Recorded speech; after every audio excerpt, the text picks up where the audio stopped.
Oh, we are live! How are we, lads?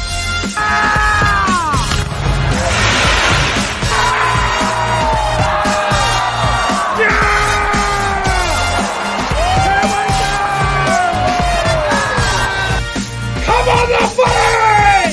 The footy's back!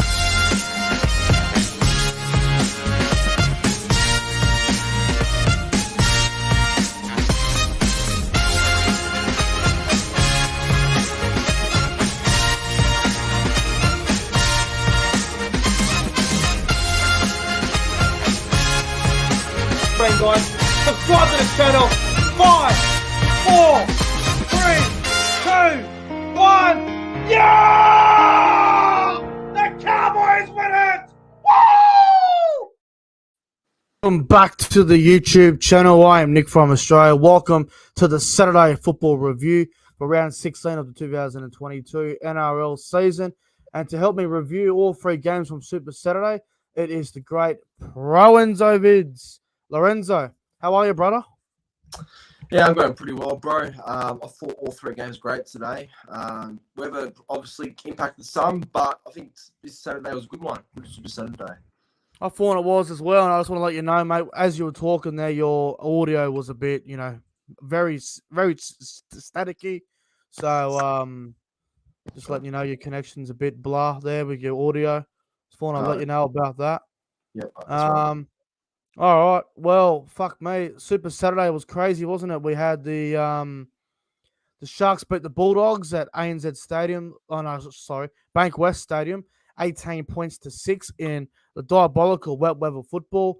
We saw my team, the North Queensland Cowboys, absolutely dominate the Broncos in the Queensland Derby, 40 points to 26, and we saw the Rabbitohs destroy the Eels in the wet down there at ANZ Stadium, 30 points to 12. Before we review the games, I'm going to get into the live chat and see who is here. We got a bit of a crowd building up for the Saturday football review. Let's see who we got here in the chat. We've got Electrical Dust. We got Jope, Sam Revel in the chat. Hello, Sam. Mustard Cat, Josh Rabbitohs 2022. Luke Melbourne Storm fan. Jason Reeders in the house. CJ Moxley is here. Samson 6000. We've got Faraz Lamb. I think Julian is here as well somewhere. CJ. Oh, CJ. Fuck me. Lorenzo. Did you enjoy Super Saturday or what? Yeah, I thought it was good. I think all games were quality.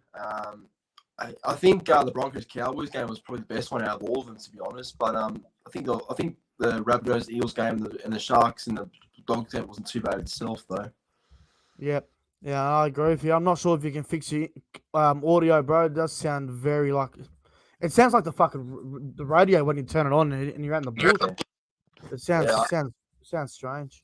Yeah, I don't know. I hope it's all right. Yeah, I don't know what the go is there.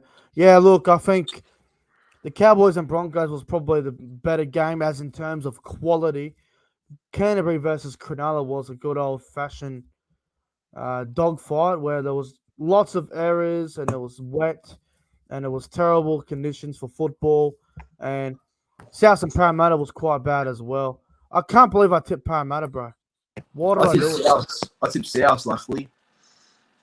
I don't know why I did it. Why do I tip Parramatta? I'm so sick of tipping them. Like, I'm never going to fucking pick them again the way they're going. I don't trust Parramatta at all, eh? I hate fucking tipping them, bro. I genuinely hate it. I can't trust them anymore.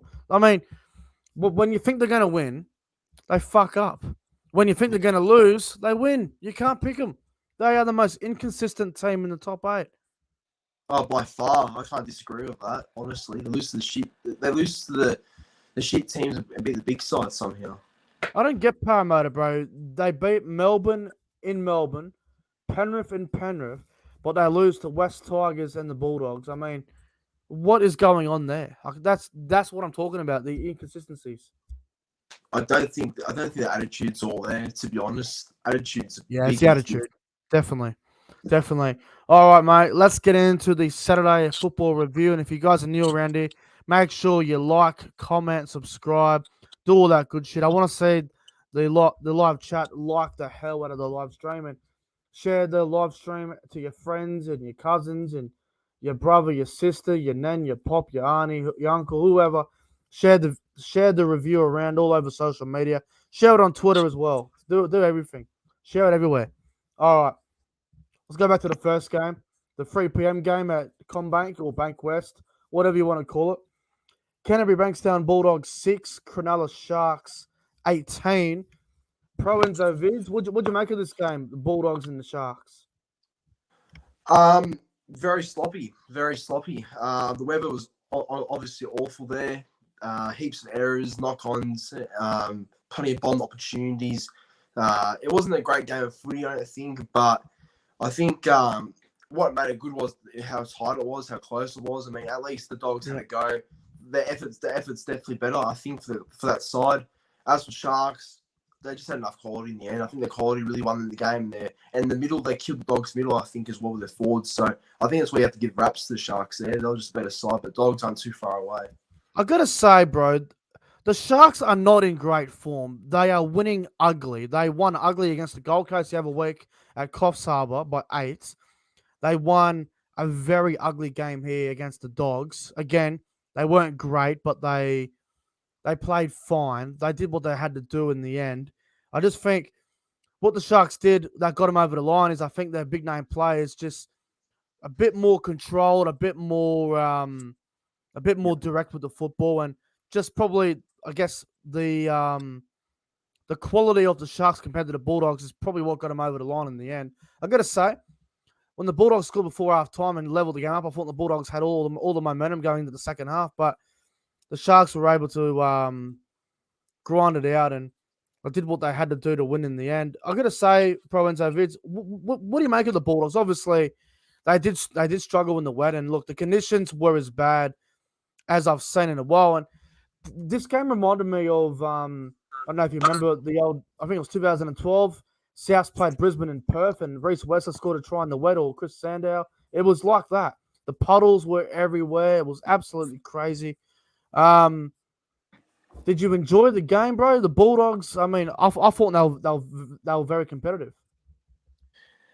Yeah, I mean, their effort's been a lot better. Like I said, their effort's definitely improved. They seem to be hanging games a bit more. Like maybe 6 or 4 weeks ago, they wouldn't be like this. Like they wouldn't be in games like they were today. Definitely. But like I think they've improved as a side. There's no doubt about it. So I think they're on the up. They're on the up.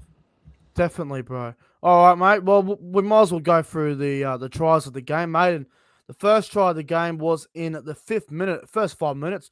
Ronaldo Mulatalo scoring over there on the left wing. Mate, Mulatalo, he just knows how to find the try line, doesn't he? He's that good of a winger. He knows how to find the try line, doesn't he? Mate, he's all quality, I think. I think he's a great winger that's definitely improved as a player so much. And yeah, that was a great try. Just kick it off. Great start for the Sharks. And then, it was back and forth for a while with lots of errors. Kicking games from both sides weren't great. Matt Burton put a couple dead, and he had a couple of stinkers. And Kyle Flanagan didn't have the greatest game as well. And the Sharks, I thought they were a bit sloppy as well. And right before half time, mate, the Dogs I think it was Matt Burton who put a grubber kick in for Avarillo. Went over on half time under the post. That was a very, very big try for the Dogs, wasn't it? Before halftime too, like I just think the vision for Marshall King was excellent because he saw. Oh, Marshall King's the one that kicked it. Sorry, apologies. Yeah. Well, Marshall King saw the vision of Avarillo coming in, so just a good kick by him actually. Rubber kick through, and Avarillo's just pouncing on the ball and goes over to score. And mate, like I was saying before, at halftime at 6-6, the Bulldogs for mine had all the momentum.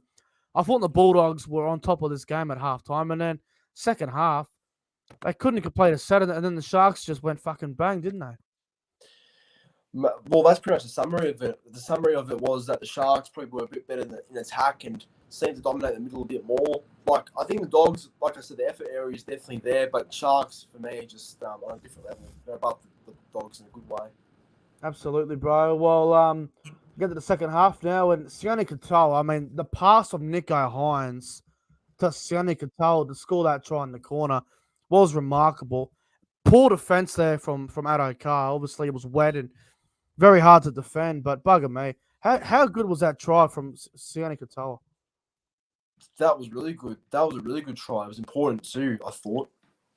The Nico Hines pass in the wet weather was brilliant as well. Sharks 12-6, and I'm going, all right, if Bulldogs get behind again, the Sharks are going to win. And in the 63rd minute there, a brilliant short ball from Will Kennedy to Britton Nakora.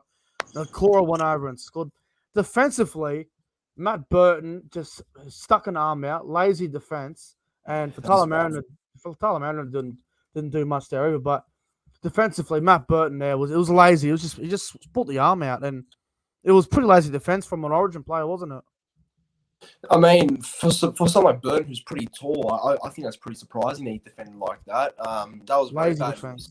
That was very bad news. Yeah, terrible. That was terrible defense. I mean, I was watching it and I'm going, in Origin, he wouldn't have fucking let that happen. But it goes back to club level, and that defense there just wasn't good enough for mine. And Sharks ended up winning the game 18-6 after that. That ended up being the final try, and that ended up being the result of the contest.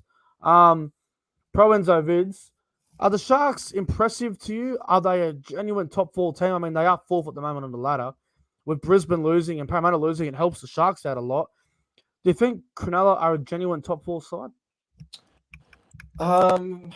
Well, the past couple of weeks they've been a little bit I don't know, not the best. Like they haven't been the bit best shaky. past couple of weeks. Shaky, exactly. And I think they definitely are a top 4 side if they can stay consistent. Like if Moyle and Hines can be consistent as a halves pairing, if Kennedy can fire, because Hoa Mulatala keep firing the try line, then I think they're definitely a top 4 side. I've got no doubt about it. Plenty of potential there. But it's consistency. Yeah, consistency. I think the Sharks are a top 4 team. I reckon they're a contender. I know a few people don't. I reckon they're a legit chance come finals time. I think they're going to be there. They're just about set. But they do have a bit to work on. They are not playing the best at the moment. They're playing sloppy football, but they're still finding ways to win. And that's what the good sides do, bro. If you play shit, even in wet weather football, and you're playing teams that aren't going great and you're still playing dog shit, but you find a way to win, it really helps you later in the year, considering if you're trying to make the top 4 or trying to secure a home elimination final. But yeah, I thought the Sharks did what they had to do this afternoon to get over the Dogs. The Dogs were very brave, very competitive. The weather wasn't brilliant, and the Sharks did what they had to do in the end to get the job done. ProEnzo Vidz, who would your top 3 players on ground be from this contest between the Dogs and the Sharks? It's a tough one because I think there are a lot of good players actually during this game. But number 3, I'm going to go with Talakai. Number 3, I thought he was pretty damaging with the ball. So you said 3 Really? Talakai.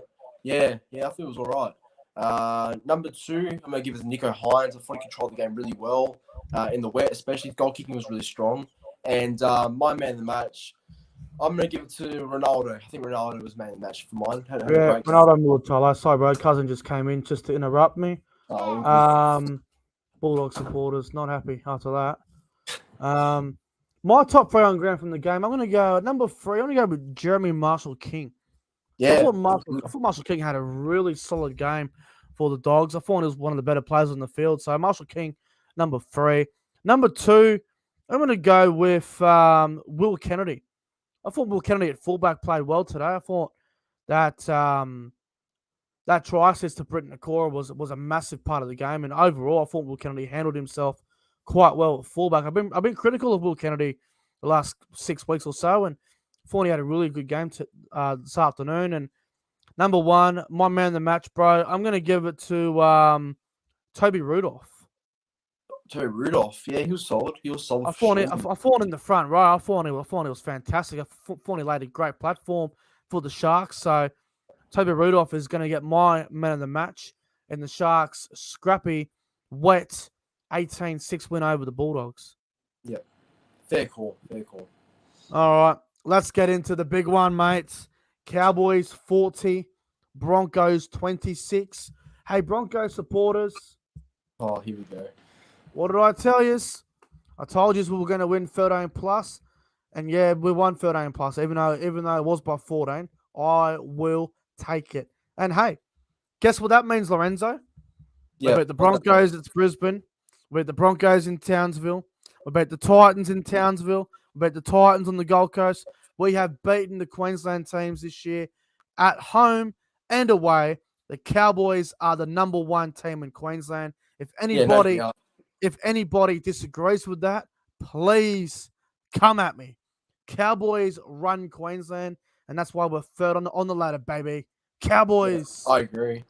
Cowboys 40, Broncos 26, Chad Townsend by the year.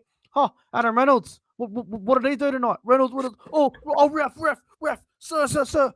His foot wasn't on the dead ball line. Oh, sir. Obstruction on the inside shoulder. Sir. I got hit late by Cohen S. Fucking excuses. Cry me a river. Cry me a fucking river. What a win.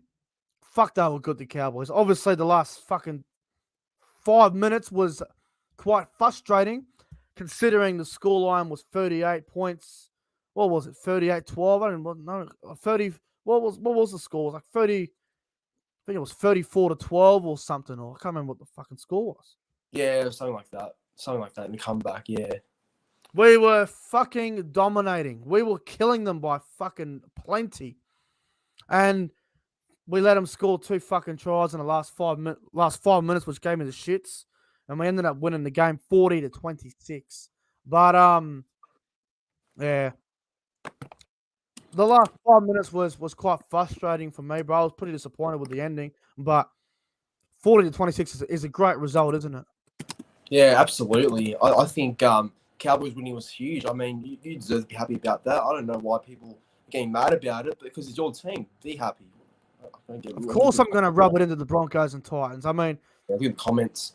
The Cowboys haven't been a good Queensland side since 2017. I think the last time we finished higher on the ladder than Brisbane and Gold Coast in the same year, I think it was 2016. So, long time. And it's now 2022. And we are third, and we're probably going to finish top 4, bro. Yeah. Well, I think we are. I mean, look, we spoke about this the other week. You play 24 rounds in a season. Obviously, you got the 25-round season. Every team gets 1 bye, so you play 24 games. The Cowboys are now 12 wins and 4 losses. Now, that means the Cowboys, all they have to do now is win, I believe, 1 to 2 games to cement a final spot. Because 13 wins out of 24 games will get you in the finals. 14 will definitely get you there. So the Cowboys are 2 wins away, really, from cementing a final spot. And with all due respect to the bottom teams, we do play the Warriors, the Tigers, the Bulldogs again. We do play them again. And to be honest with you, we should beat them easily. We play the Tigers in Townsville again. We play the Bulldogs in Bundaberg, Warriors in Townsville. I think we play fucking Newcastle at some point. I don't know if we play Newcastle again. I could be wrong about Newcastle. But we do play a couple of bottom sides that will probably get us in the finals. But how good is it to see the Cowboys in the top 4? I mean, for your sake, obviously, it's great. I mean, I didn't expect it at all at the start of the year. If you asked me in February or March where I thought Cowboys would come, I wouldn't say top 4. You had us last, didn't you? Yeah, I'm 16th. I regret that now. So, yeah, that's an awful tip by me. But no, it's good. They're playing for each other. They're playing as a team, and that's great to see for the Cowboys. I'm gonna make a comparison here, and look, I want everybody in the live chat, and if you don't watch this live and you're watching the replay of this review, let me know in the comment section below what you believe or what you think of this statement, this comparison. So, 2019 Lorenzo, the Raiders that year were expected to come last. Yes. Everyone had them for the wooden spoon or in the bottom 4.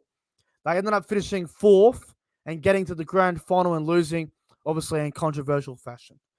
This year, everybody thought the Cowboys were going to come last or come in the bottom 4. They are currently in the top 4, playing great football, exceeding all expectations, and everybody thought they were no chance to do anything. The Cowboys of 2022 reminds me of the Raiders of 2019 so much. Oh, I don't know definitely. if you agree, but I I'm do. getting the same vibe of the Raiders of 2019, bro. I do too. Because I think I took Raiders to finish in the bottom 4 in 2019. I had them for the spoon that year, bro. Yeah, well, I mean, I had Cowboy Spinner as well. So, I mean, I think it's very similar for sure.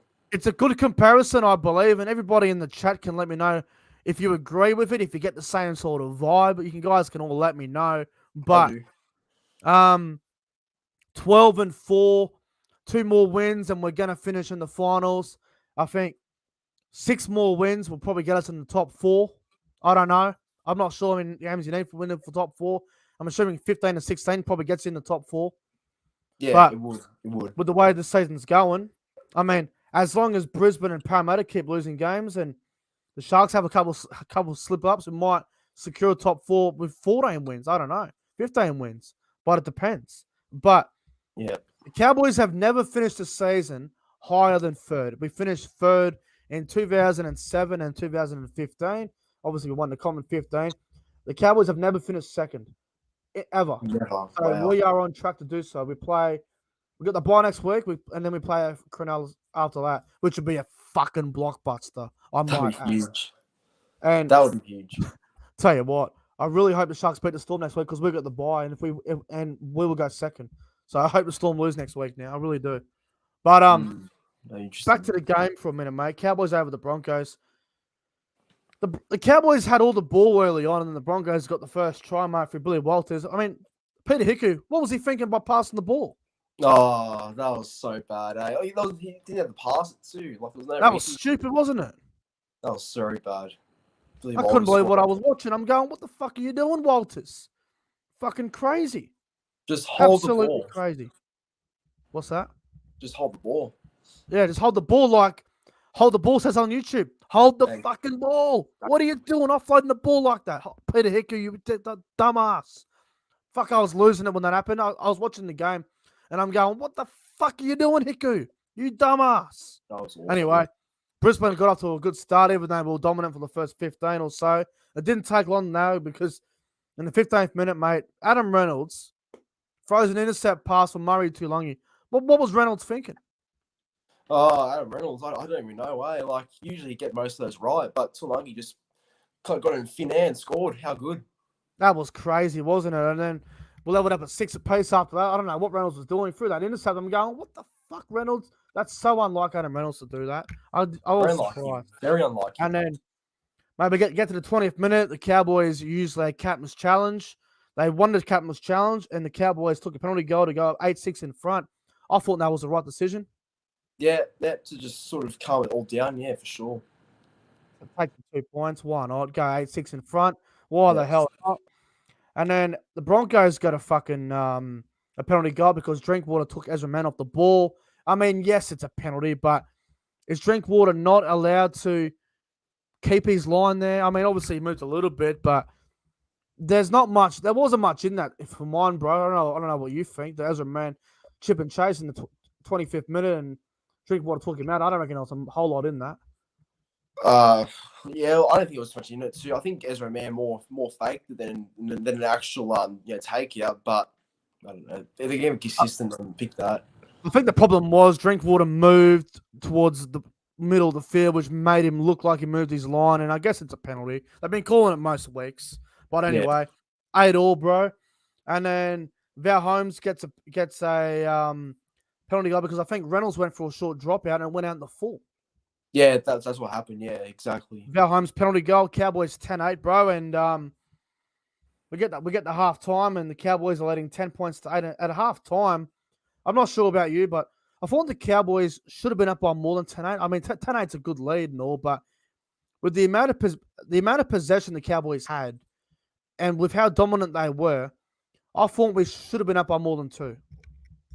Well, I mean, if you're dominating possession most of the time, and if you're having that sort of advantage over the Broncos who you're playing tonight, then I think you definitely should score more points. I couldn't see why not.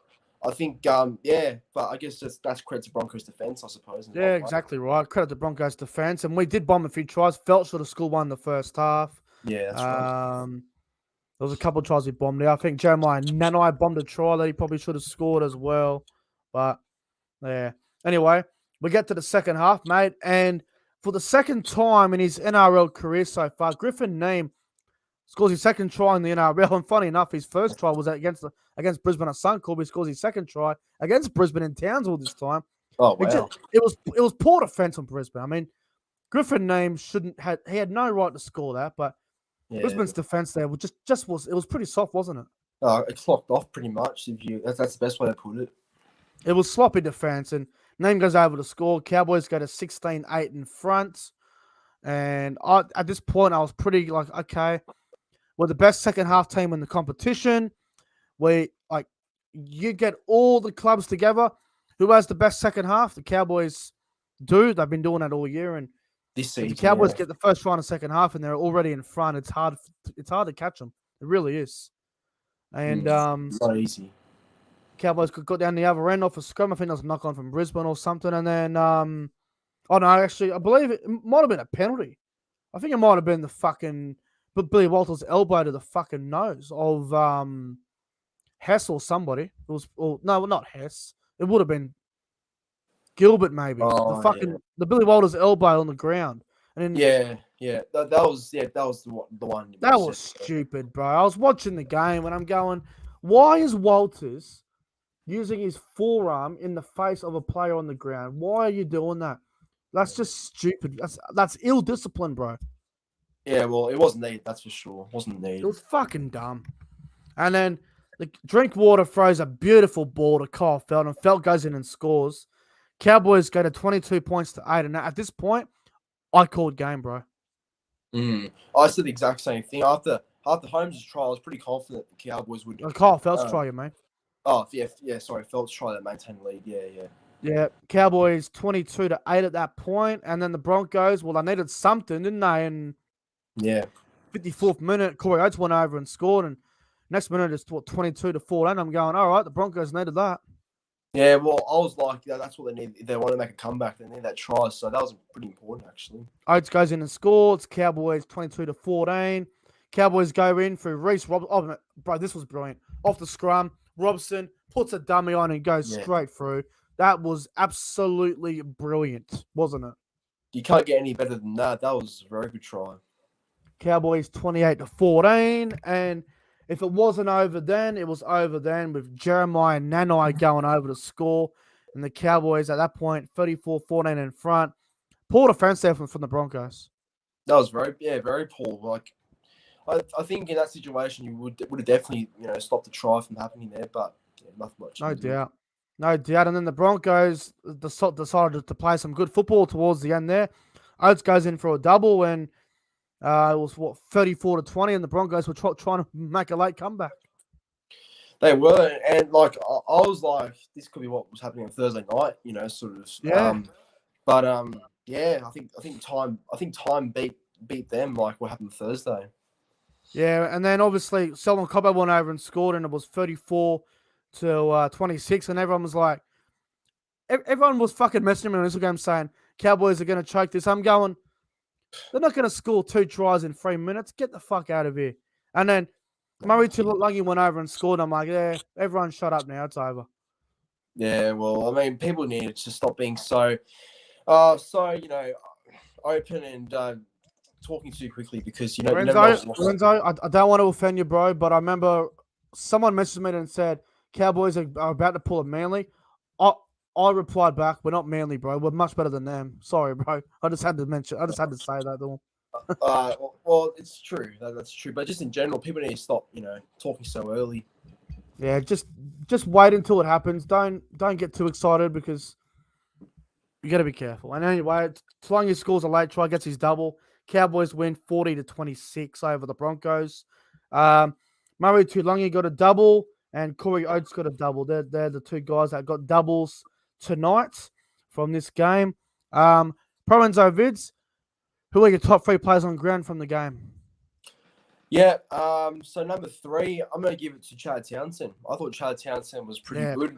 I thought he actually had a solid game out there. Number 2, I'm going to give it to Corey Oates. I thought Corey Oates was actually all right in my opinion, so I'll give him a point. And my man of the match, I thought tonight he played really well. Murray Tulagi for me was really awesome. Yeah, nice, bro, nice. I'm going to go number 3. I'm going to go with Murray Tuilagi on the wing. Yeah. I thought Tuilagi had a great game. Thought he was very good on the wing. Number 2, I'm going to give it to Scott Drinkwater. I thought Drinkwater at fullback tonight was just class. He adds a different dimension to the attack of the Cowboys, and his ball playing ability at fullback, and he's got a great kicking game as well. Drinkwater was brilliant. And number 1, my man of the match, I'm giving it to Reece Robson, bro. I thought Robson was excellent. I thought he was class. Played the whole game at dummy half, scored a try, and all night he was an absolute nightmare. He was awesome. So Robson's my man of the match. Also, I've got to say, I thought Valentine Holmes and Taumalolo were also very good, along with Griffin Name. But you can't put them all in your top 3. But Reece Robson is my man of the match, bro. Yeah, he was very good at dummy half. I thought he added a lot for sure. And all I can say now is up the bloody Cowboys. We go to third on. We keep our spot third on the ladder, and we're behind Melbourne just. And our next games, we got the bye next week, and then we got Cronulla, which is going to be a top 4 clash. So big game there. Yeah, well, I think if that's a test for anything, I think that's a test right there for next week. Yeah. Before we go to South Parramatta, I just want to quickly mention Staggs and Holmes, their matchup tonight. Tony Staggs, what's wrong with him? He's been in Origin 1. Obviously, he didn't have the best game. Went off injured. Didn't play great for Tonga because he was out of position. Has he lost form? Well, I don't know. I think since game 1, he's kind of dropped off a little bit. I will say. I mean, he's a great player, but I think you're right when he says he's dropped a bit of form because he has. I like Staggs, bro. I think he's a very good player, but yeah. Verheim's has made him his bitch this season. Oh, well, both games this year he has. It feels like it anyway, but I think Staggs will bounce back soon. He's too good of a player not to bounce back, so maybe against the Dragons, then next week he'll bounce back. Who knows? But I like Staggs, bro, and I'm just disappointed with how he's been lately, but he needs to have a big game next week against the Dragons. Yeah, just to sort of redeem himself, yeah. No doubt about it. All right, let's get to the final game. Rabbitohs 30, Eels 12 at Stadium Australia. I tipped Parramatta by 8 for this game. I was wrong. The return of Latrell Mitchell was so influential. I thought Latrell was brilliant tonight, bro. It was huge, and I think that's why I actually leaned to Souths because of that reason. I think Latrell's a big part of the team, and yeah, he was great. Parramatta, I mean, we spoke about it before. They can beat Melbourne and Penrith at Melbourne and Penrith. They can't beat the Dogs and the Tigers on a fucking public holiday. But they're just so fucking inconsistent. I don't know how Parramatta fans deal with this shit. It would drive them insane. I don't want to say this, but I think Parramatta are a bit like the Sydney Swans, lose to the shit teams and then beat the big teams. I mean, that's the best comparison I can go off. They're so inconsistent at the moment, man. I can't get a read on them. I really can't. I mean, the next game for Parramatta, they play the Tigers next Saturday night. Are they going to win that? Is that Leichhardt Oval? Are they going to win that one? Because at the moment, I don't even fucking know what they're going to do. Well, if they don't, then there's issues there for sure. There's red alerts. There's alarms going off in the fucking building if they lose the Tigers next week. They can't lose that. There's no way. If they lose that, I reckon they're a chance of falling out of the top 8 if they lose next week. Oh, you know, I was actually thinking about that too. When they lost to South, I was like, I don't think their top 8 spot is cemented yet. They're not set yet, bro. I said on Tuesday and on Wednesday, I think I said if they beat Souths, they'll finish in the top 6 somewhere because they'll be 3 games in front. Now that they lose tonight, I think they're only 1 game in front of South Sydney. And I got to say, if the Dragons win tomorrow, that'll really put pressure on fucking Parramatta. It will. I mean, that's going to definitely change a lot of things if that's the case. And South Sydney play Newcastle next week, and if Souths win that, I think they'll be equal 6 with Parramatta. So the pressure's on Parramatta now. They got to fucking bounce back. And tonight, I thought they were outplayed. Obviously, the conditions were dreadful. It was a terrible weather. Yeah. It wasn't great. But in saying that, South Sydney were able to play that good in the weather in those conditions. Why couldn't Parramatta? So there's not really much of an excuse there. Oh, there's no excuse because I think Parramatta were mostly full strength. I can't think of who they had out apart from Madison maybe. Madison, is that it? Yeah, I think so. I can't think of anyone else. But yeah, they had most of their side there and they still couldn't do much. Yeah, and I don't know what the go was there. I thought Parramatta tonight were really, really poor. They just there's something in that team that I don't know if it's the attitude, I don't know if it's the leadership, I don't know if it's just some of the players aren't good enough. I really like Parramatta. I want them to win the comp, but they're so inconsistent at the moment. I can't get a read on them at all. Oh, like if they're going to keep losing to the mediocre teams and beat the ones that everyone else should be beating, then there's no point in trusting them and backing them, I think. Well, I mean, fuck, mate. 2 weeks ago, South Sydney were absolutely belted by the Dragons. Yeah. 32-0 in the first half, and then they got beat. Well, I think it was 40 to something in the end. Souths get one player back in Latrell Mitchell. Next minute, South Sydney are a 3 to 4 try better team with Latrell back. And Parramatta, I've got no answers for them, bro. I don't know what the problem is. They always seem to do this. They start the year off on fire. Everyone talks about them as contenders and top 4 threat and all this drama, all this shit. And then once Origin happens or Origin's about to end, Parramatta go on a fucking downward spiral straight down the ladder and things go back to square one. Yeah. It happens every year. Yeah.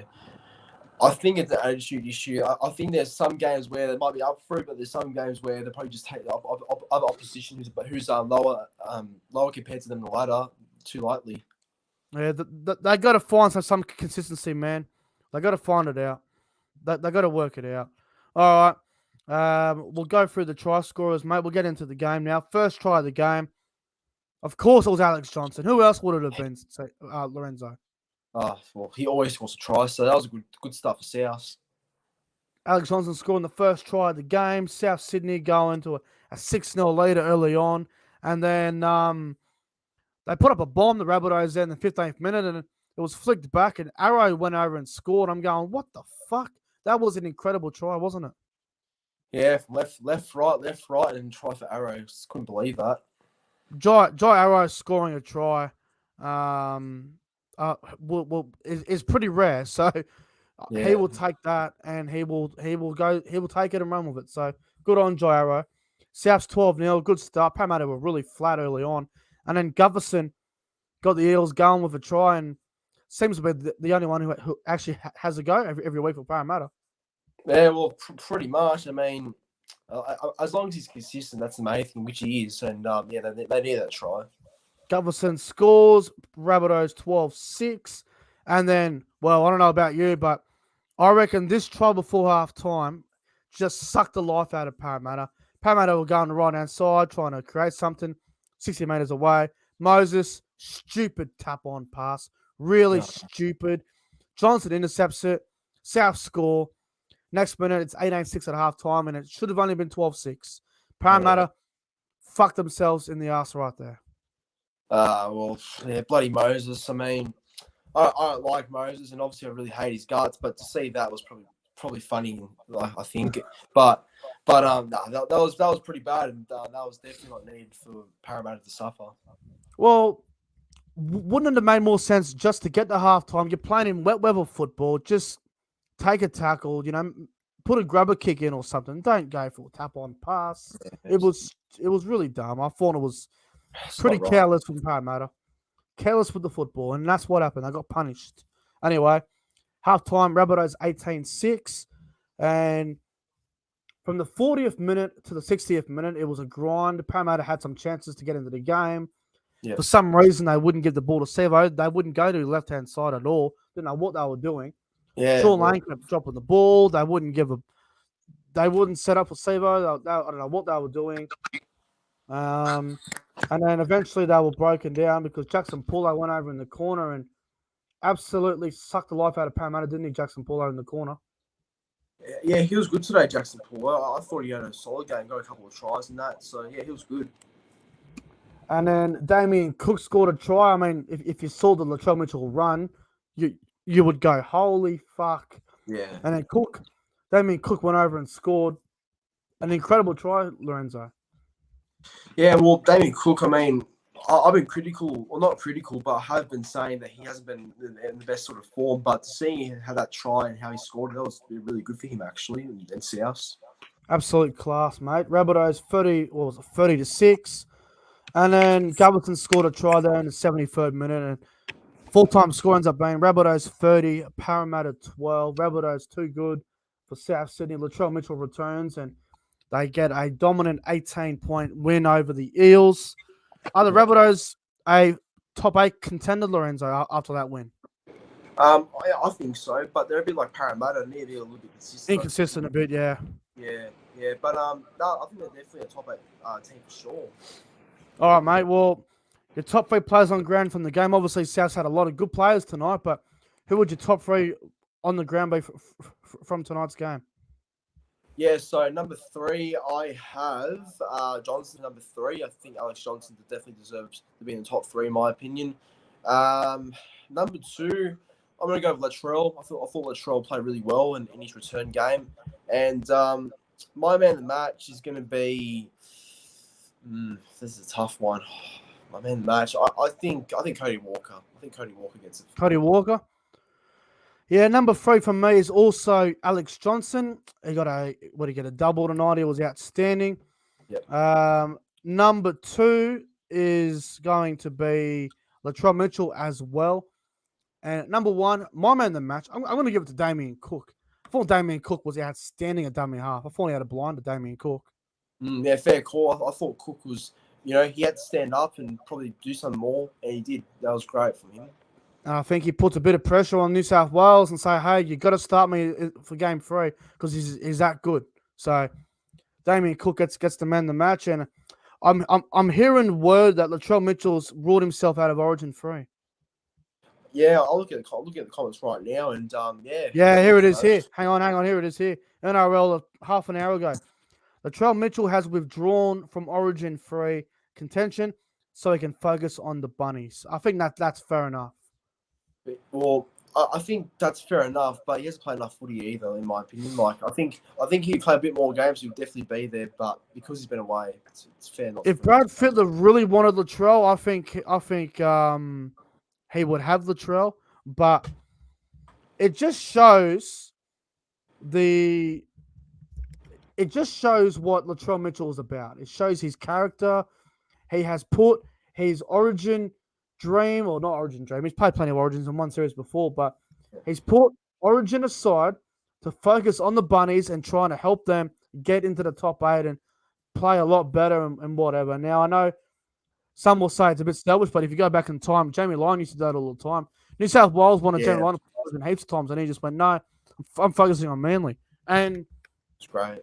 Players do that. And Latrell Mitchell, I think it's a great move from Latrell to say, okay, guys like Whiten, Burton, Crichton, guys that are in front of me deserve to be in Origin. I'm withdrawing. So fair enough. Good on Latrell. Yeah, no, I can't blame him for that. I think that's definitely a good reflection on him. And that's a fair call. Good on him. Well, I think with the New South Wales team being named tomorrow night, I think what's going to happen is the centres will be Jack White and probably Matt Burton and Crichton maybe on the bench, or maybe dropped in general. I don't know. Well, we're going to find out tomorrow night, so I'm looking forward to it. Yeah, absolutely. All right, mate. Well, that's going to conclude the Saturday football review, Lorenzo. Thanks for coming on tonight, bro. Yep, anytime, bro. I think, this was a great review. Good to see all the games being quality at some point too. So, thanks again, bro. No worries, bro. And everyone, if you haven't checked out the YouTube channel of ProEnzo Vidz, make sure you go and check it out on go check out his channel. The link is in the description below. Also, if you guys are going to be up late tonight, 2 o'clock in the morning, in about 4 hours or 3.5 hours from now, big game on in the Super League, St. Helens against Catalans. It's the Super League Grand Final rematch over there in France. It's being shown on Fox League and on KO at 2 o'clock in the morning. So if you want to do an all night, or if you want to do a late night tonight, make sure you tune in to St. Helens versus Catalans tonight over in France. It's going to be a crazy game. So I'll be watching that. I cannot wait. But ProEnzo Vidz, Have a good night, bro. You too, bro. Have a good night and bring on the Catalans. Yes, I'm going Catalans, but we'll see what happens. But anyway, have a good night, everyone. And bye-bye, Broncos supporters. Cowboys 13 plus.